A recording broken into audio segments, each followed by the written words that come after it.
ونستعينه ونستغفره ونؤمن به ونتوكل عليه ونعوذ بالله من شرور أنفسنا ومن سيئات أعمالنا من يهده الله فلا مضل له ومن يضلل فلا هادي له ونشهد أن لا إله إلا الله وحده لا شريك له ونشهد أن سيدنا ومولانا محمدا عبده ورسوله أما بعد فأعوذ بالله من الشيطان الرجيم بسم الله الرحمن الرحيم محمد رسول الله عن أبي هريرة رضي الله عنه قال قال النبي صلى الله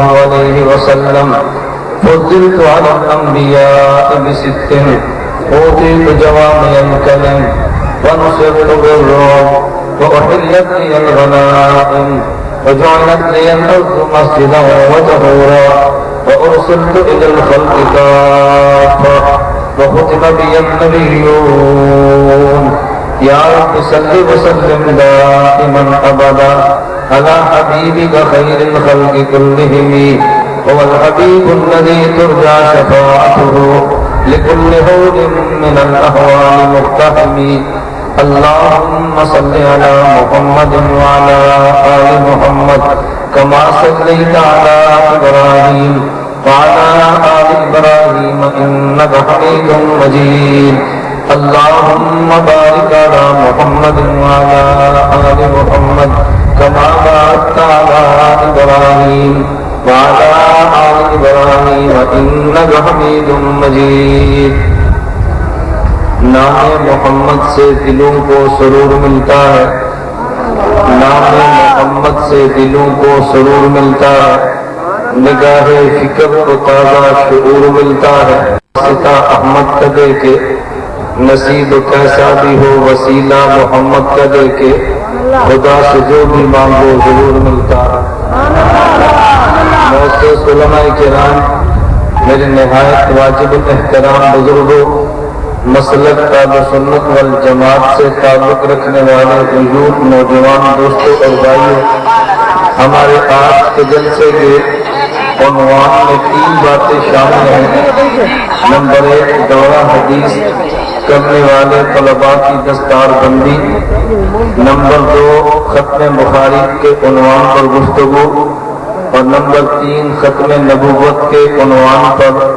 آپ حضرات کی خدمت میں گزارشات تینوں عنوانات میں سے ہر ایک عنوان اس قابل ہے کہ اس پر دلائل کے ساتھ تفصیلاً گفتگو کی جا سکتی ہے ہم علماء دیوبند بحمد اللہ تعالی چونکہ دماغ اور عقل رکھتے ہیں اس کی حفاظت کے لیے دستار کی ضرورت بھی محسوس کرتے ہیں جس بندے میں دماغ اور عقل نہیں ہوتی اسے اس دماغ عقل کی حفاظت کے لیے ٹوپی اور دستار کی ضرورت بھی نہیں ہوتی ایک شخص مجھے یہ بات کہنے لگا ہم دیوبند والوں کو دیکھتے ہیں یہ سر پہ ٹوپی بھی پہنتے ہیں اور اس ٹوپی پر پگڑی بھی باندھتے ہیں اس کی وجہ کیا ہے میں نے کہا ایک اس کی دلیل نقلی ہے اور ایک اس کی دلیل عقلی ہے دلیل نقلی کا معنی ہمارے دلائل قرآن میں بھی ہیں اور احادیث میں بھی ہیں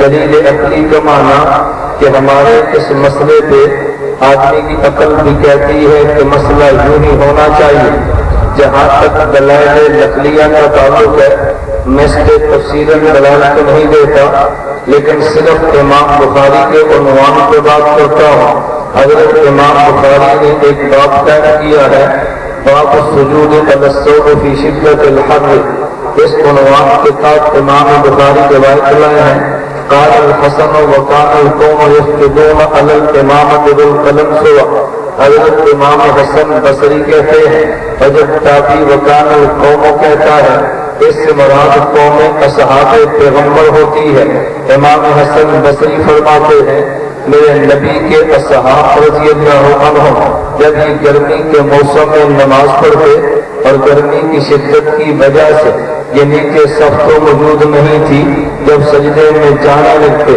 اپنی ٹوپی اور پگڑی کو کھسکا کے اس پہ سجدہ کر لیا کرتے تھے۔ تو سر پہ ٹوپی اور پگڑی تھی تو سجدہ کرتے، اگر سر پہ ٹوپی پگڑی نہیں تھی سجدے کا معنی کیا ہے؟ امام حسن بصری فرما رہے ہیں اصحاب پیغمبر نماز میں ٹوپی بھی لیتے ہیں، اصحاب پیغمبر نماز میں پگڑی بھی باندھتے ہیں، دیوبند والے ٹوپی کا اہتمام بھی کرتے ہیں، دیوبند والے پگڑی کا اہتمام بھی کرتے ہیں، کیونکہ پیغمبر کے اصحاب جو کر رہے ہیں اصحاب کے دیوانے کیوں نہیں کریں گے؟ ہمارے پاس دلیل نقلی بھی ہے۔ بندہ کہتا ہے جی عقلی وجہ کیا ہے؟ میں نے کہا بات تو بڑی واضح ہے کہ جس بندے کے پاس پیسے موجود ہوں گے اس بندے کو پیسے کے سنبھالنے کے لیے بٹوا بھی چاہیے، لیکن جس کے پاس پیسہ ہی نہیں ہے اس کو بٹوے کی ضرورت بھی نہیں ہے۔ جس بندے کے سر میں دماغ ہوتا ہے اس کو دماغ کی حفاظت کے لیے پگڑی بھی چاہیے، اور جس میں دماغ نہیں ہوتا اس کو حفاظت کے لیے پگڑی کی ضرورت بھی نہیں ہے۔ جو وقت کو خدا نے دماغ دیا ہے حفاظت کے لیے پگڑی بھی باندھتا ہے۔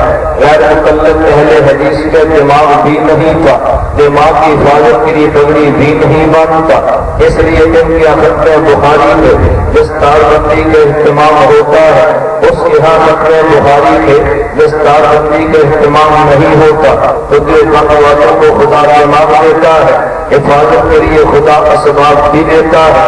آپ اگر آپ کا ذوق تازہ ہو تو میں ایک مثال دے کر بات آگے چلوں گا۔ آپ اگر آپ کہیں گے آپ نے کیسے کہہ دیا ان میں دماغ نہیں ہے، میں نے دو چیزیں دیکھی ہیں جس سے مجھے پتا چلا ہے کہ غیر مقلد اہل حدیث میں دماغ نہیں ہے۔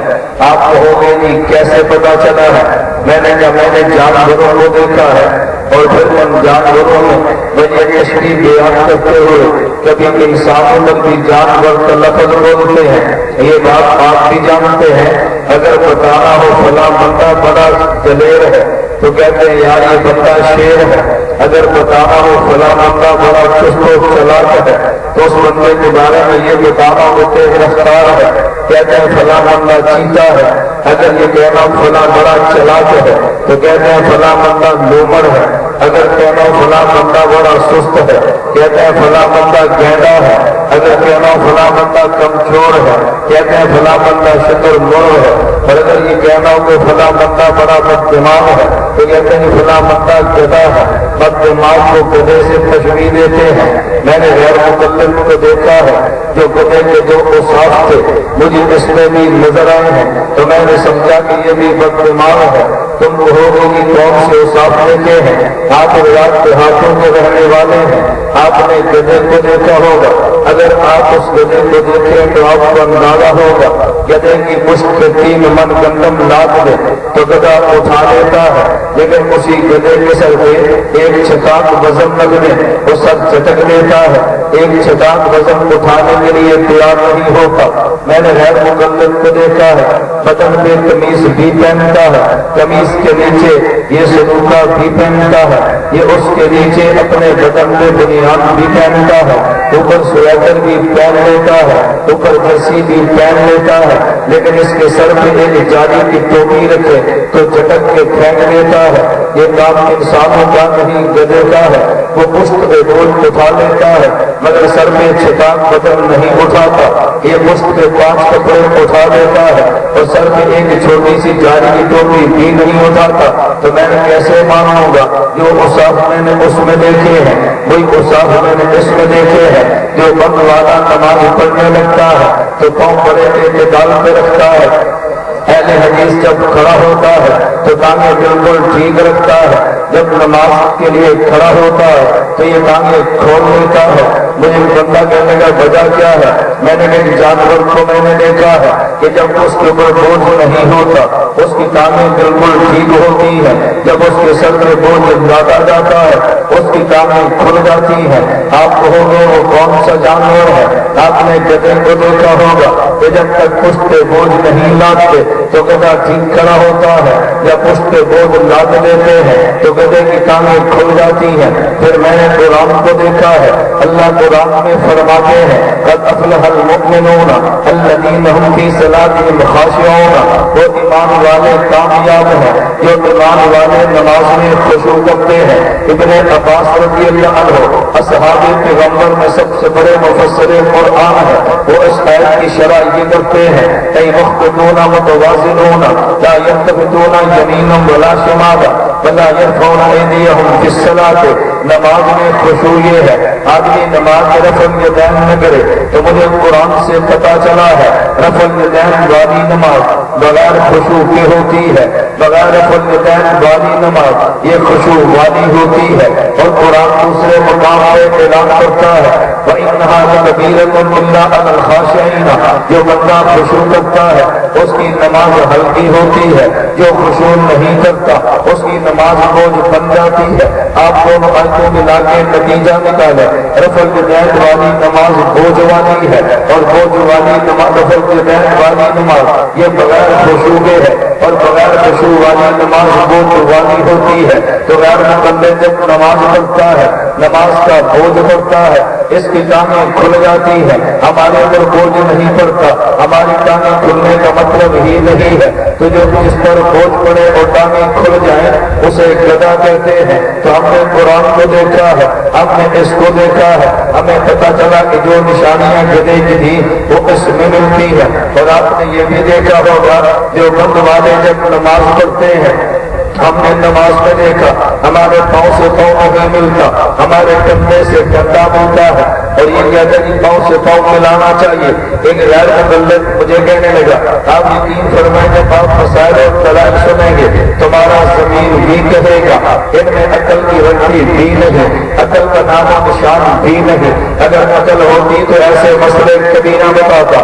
غیر مقلد کے بہن نے پوچھا بھئی تم ٹانگیں کیوں ملا رہے ہو؟ کہتے ہیں اس لیے پاؤں سے پاؤں ملاتے ہیں کہ جب شیطان آتا ہے ہم چاہتے ہیں شیطان کو گزرنے کی جگہ ملے.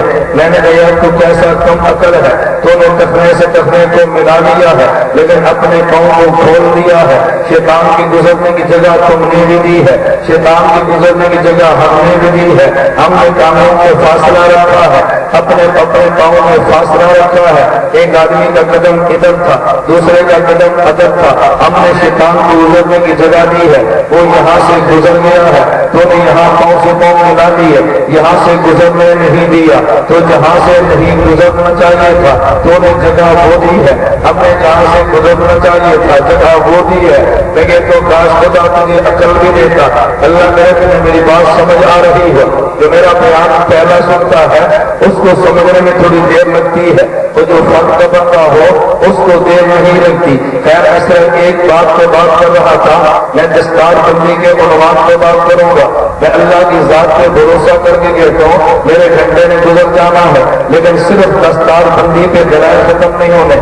میں تو صرف یہ بتا رہا تھا جو بند والوں کو خدا عقل بھی دیتا ہے عقل کی حفاظت کے لیے دستار کی نعمت بھی دیتا ہے. ابھی دورہ حدیث سے فاضل طلبا ان کے سر پہ دستار بندی ہمارے جمعیت کے مرکزی رہنما فرمائیں گے. ہم دعا کرتے ہیں کہ اللہ کے ملک پاکستان میں جمعیت کی بساطت سے اللہ اسلام کے نفاذ کے رستے ہموار فرما دے اور ان کے دشمنان کو دنیا میں اے اللہ کو خاص و نامراد بنا دے.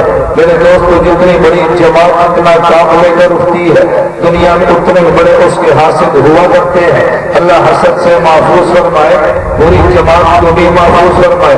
اور جمعیت کے امیر اور دیوبند کے ماتھے پہ جھومر مولانا فضل الرحمان دامت برکات ہو کے بھی اللہ حفاظت فرمائے. اللہ ہم سب کو ساتھ دینے کی توفیق عطا فرمائے. اگر ساتھ نہ دے سکے تو کم از کم دعا تو بندے کو مانگنی چاہیے. خیر میں دستار بندی پہ بات کر رہا تھا. نمبر 2 چلیے میں اپنے نبوت پہ بات کر رہا ہوں پھر اس بیماری میں گزارا بھی کروں گا. میں نے قرآن کی آیت کے 3 لفظ پڑھے ہیں. نمبر 1 محمد نمبر 2 رسول نمبر 3 اللہ. محمد اللہ کی رسول ہے صلی اللہ علیہ وسلم. جہاں یہ دلیل میرے پیغمبر کی نبوت پر ہے وہاں دلیل ختم نبوت پر پڑی ہے، جہاں دلیل نبی کی رسالت پر ہے وہاں دلیل محمد رسول اللہ پڑی ہے. تو کہے گا کہ وہ دلیل کیسے ہے؟ لیکن تو میرے پیغمبر کو خدا نے رسول اللہ ہونے کا